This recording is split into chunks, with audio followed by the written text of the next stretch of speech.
Қазақстандық шенеуніктер отандық өндірістегі киімдер мен аяқ киімдерді киюі мүмкін. Казлекпром Алматы тігін фабрикасын аралаған инвестиция және даму министрі Әсет Исекешев осылай деді. Айта кету керек, Казлекпром Алматы тігін фабрикасы бір жыл бұрын ғана құрылған. 455 адамды жұмыспен қамтып, жылына 500 мың аяқ киім мен 1,5 миллион жеңіл киім өндіріп отырған өнеркәсіпті толғандыратын мәселе де жоқ емес.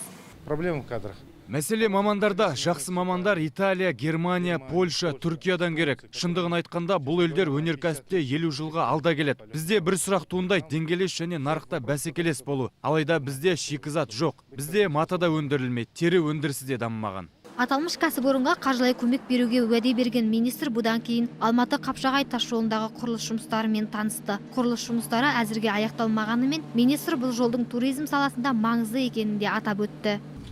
Для туризма.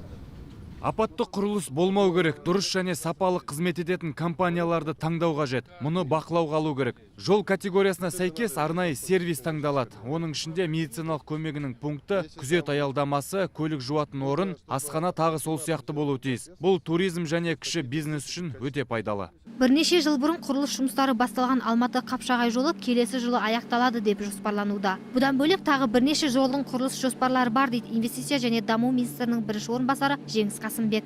Келесі жоба ол Алматы Қорғас. Ол жобаны біз биыл бастадық. 2 жылдың ішінде ол жұмыстарды біз бітіреміз. 16 жылдың ортасында ол жұмысты біз бітіреміз. Ол 304 километр жаңа жол. Тағы да жаңа жоба ол Бакат. Қапшағайдан ары Астанаға қарай тағы да жол құрылысы жүрмек. Осы сияқты 4 жол құрылысы алдағы 3-4 жылда пайдалануға беріледі. Сондай-ақ 2016 жылдан бастап Алматы Қапшағай тас жолы ақылы болатынын да айта кету керек. Ақбота Мұсабекқызы, Сержан Жиренбаев, Қазақ Ньюс, Алматы.